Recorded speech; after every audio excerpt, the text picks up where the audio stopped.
Hey there, listeners, and welcome aboard to our brief reads into Paulo Coelho's The Alchemist. Oh, that's a good one.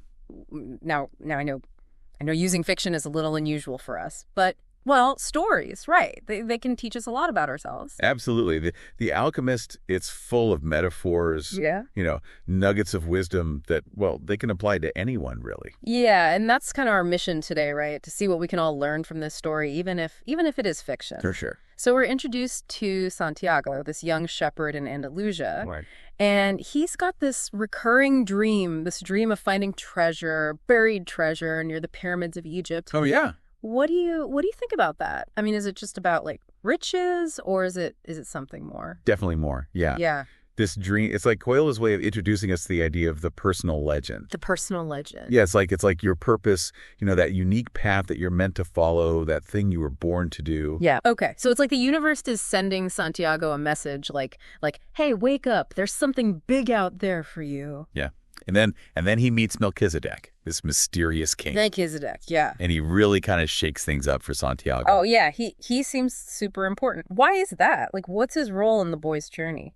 He's like a guide, like a mentor, Mm-hmm. And he tells Santiago, listen to the omens, the signs around you. Okay. Don't be afraid. And he gives him those divination scones, Urim and Thummim, Oh, right.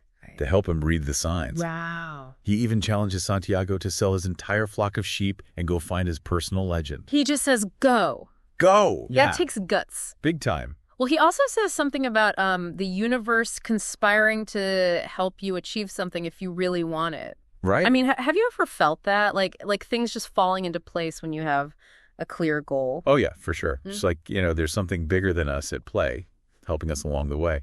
You can't really explain it. Right. But, well, things don't go exactly smoothly for Santiago, do they? I mean, he gets robbed as soon as he gets to Tangier. Oh, yeah, he does, doesn't he? That's a tough break. Yeah. You'd think that would, I don't know, make him want to give up but go back home? Yeah, but he doesn't. He doesn't. He's resilient, He sees this new city as an opportunity. Interesting. And remember, he's got those stones, Urim and Thummim. They reappear. Right. So he's still got some guidance. And this is when he starts talking about the principle of favorability, right? Yes. He thinks beginner's luck is on his side. Do you buy that? Or is that just like naive optimism? Well, I think it's about having a positive mindset, believing that the universe is supporting you. Even when you get robbed. Especially when you get robbed. It's about seeing the good, even when things are tough. Okay. Yeah, I can see that. It's a choice. And he starts picking up on this language without words, too, while he's working at the crystal shop. Right. It's like he's learning to understand people on a deeper level. Yeah, it's almost like a sixth sense, isn't it? Yeah, totally. And the crystal merchant, he has his own lessons to share, like that story about the boy with the oil and the spoon. Oh, yeah, right. It's a reminder that even while you're working towards a goal, you've got to enjoy the journey, appreciate the present moment. Don't forget to stop and smell the roses. Exactly. And, speaking of journeys, Santiago's time at the crystal shop, it's preparing him for his biggest adventure yet, crossing the Sahara Desert. Oh, yeah. I mean, what's the point of that? I mean, aside from just, the physical challenge. Well, the desert becomes a metaphor. Right. Okay.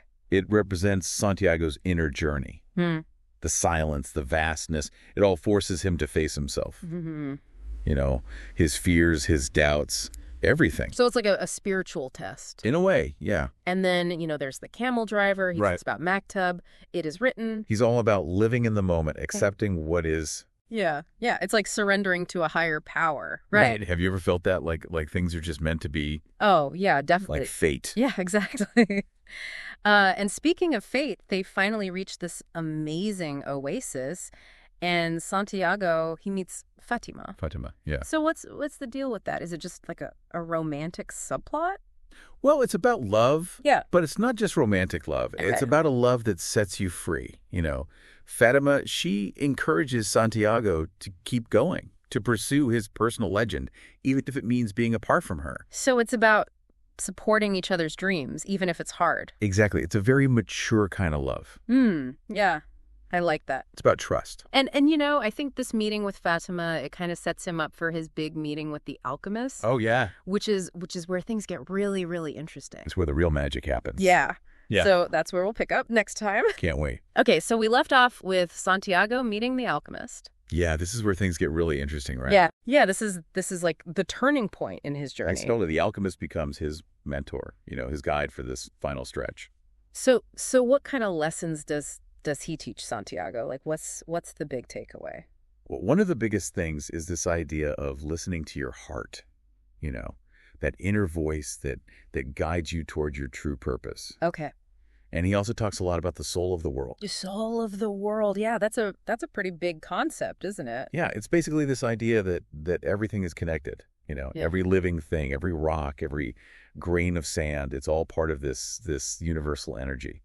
Wow. So it's like we're all part of something much bigger than ourselves. Exactly. It's like we're all connected by this invisible thread, this life force that flows through everything. And the alchemist thinks that Santiago can tap into this soul of the world to achieve his goals. Yeah, but it's not about manipulating it or controlling it. Okay. It's about understanding it, aligning yourself with it, working with it, not against it. So it's like surfing almost, you got to ride the wave. You can't just force it. That's a great analogy. Yeah, it's about finding that flow, that harmony with the universe. Okay, I'm starting to get it. And it's not all just philosophical discussions and mystical insights. There's still plenty of action and adventure. Oh, yeah. I mean, Santiago faces some pretty serious trials along the way. Yeah, like being accused of being a spy, being threatened with death, and oh yeah, and that whole turning himself into the wind thing, right? Right. That's a big one. What do you think that's all about? I don't know. It's like he has to completely let go of his ego, his sense of self to connect with something bigger. Exactly. It's about surrendering to something beyond himself, trusting in something he can't fully understand. And he actually does it. He turns into the wind. Well, it's symbolic, of course, right, but it represents this profound transformation that he's going through. Yeah. He's proving that he can connect with the soul of the world, that he can bend the forces of nature to his will. But not through force, right? No, not through force, but through understanding, through alignment. Okay. So he's passed this incredible test. What happens next? Well, he continues on with the alchemist. They get closer and closer to the pyramids. Okay. And at one point, they stop at this Coptic monastery, and the alchemist does something incredible. What does he do? He turns lead into gold. Wait, what? Seriously? Yeah. Like actual alchemy? Yeah, it's pretty amazing. I mean, is that even possible? Well, whether it's literally possible or not, it's more about the symbolism, Okay. The lead represents our unrefined selves, our limitations, our fears, our doubts. Mm-hmm. And the gold represents our true potential, the brilliance that can emerge when we embrace our personal legends. Wow, that's powerful. It's about transformation, about turning something ordinary into something extraordinary. So is this where Santiago finally reaches the pyramids? Almost. Yeah. He travels on alone now, the alchemist. He's done his job, he's shown Santiago the way. Right. And finally, after weeks of travel, Santiago catches his first glimpse of the pyramids, bathed in moonlight. It's a pretty magical moment. I bet. So what does he do? Does he just run straight to them and start digging? Well, he follows his intuition. He remembers what the alchemist taught him to listen to his heart, and that leads him to a specific spot. Okay. And he starts digging. Does he find it? Does he find the treasure? Well, he digs all night, but he comes up empty. Oh no! After all that. Yeah, it's pretty heartbreaking. What happens? Just as the sun's rising, he's attacked by this group of refugees. Oh no! Yeah, they beat him. They think he's hiding something valuable. Poor Santiago. Oh. So what happens? Does he give up? No, he doesn't give up, but he's lying there defeated, and he remembers something the alchemist said. What's that? The alchemist said that the soul of the world tests those who seek their personal legend. Oh yeah. And Santiago, he realizes that this attack, it's just another test, another obstacle to overcome. So even this terrible experience is all part of his journey. Yeah, it's all part of the process, Yeah. And as he's thinking about this, he has this incredible realization. What's up? The leader of the refugees, he was describing a dream he had, a dream about finding treasure buried near a sycamore tree in an abandoned church. A sycamore tree. Wait a minute. Didn't Santiago have a dream about a sycamore tree? Exactly. Remember at the very beginning of the story, he had that dream about finding treasure while he was sleeping under a sycamore tree in his own village. Oh, wow. So the treasure wasn't at the pyramids at all? No, it was. It was back home all along. That's amazing. So what does he do? Does he actually go back and dig under the sycamore tree? He does, yeah. And And he finds it. He finds a chest filled with gold coins and precious stones. wow. After all that, the treasure was right where he started. It's pretty poetic, isn't it? Yeah, but I have a feeling the real treasure wasn't just the gold, right? Right. The real treasure was the journey itself. Yeah. The lessons he learned, the growth he experienced, the love he found. That's the real treasure.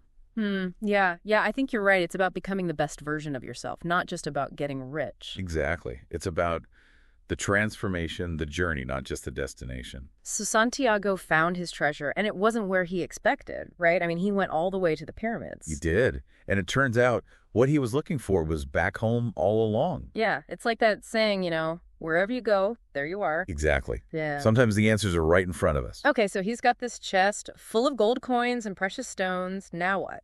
Well, first things first, he remembers that promise he made to the old woman, the one who interpreted his dream, to give her 1/10 of his treasure. Right, the one who told him about the treasure in the first place. Yeah, he could have easily forgotten about that, with all that gold, but he doesn't. That's a good sign, right? Shows he's not letting it go to his head. Right. He's staying true to himself, to his values. So, okay, what about Fatima? Doesn't he want to go back to her, to the oasis? He does, yeah. He heads for Tarifa, that's where the old woman is, and then he plans to go back to Fatima. So he's got his treasure, but he hasn't forgotten the people who matter to him. Exactly. It's like, what's the point of all the riches in the world if you don't have anyone to share it with? Right. So does he make it to Tarifa okay? I mean, knowing Santiago's luck, something's got to happen. Well, he does run into one more obstacle along the way, yeah. What happens? He meets this thief. A thief? Oh, no, not again. Is he going to lose everything? You'd think he'd be a little more careful by now. Yeah, but this time, it's a little different. The thief tries to trick him, pretends to be this friendly traveler. Trying to gain his trust. Yeah.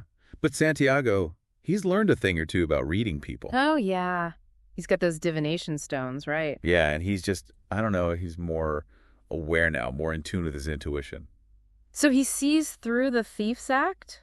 He does. What does he do? Does he, I don't know, fight him or something? No, and this is what's really interesting, right?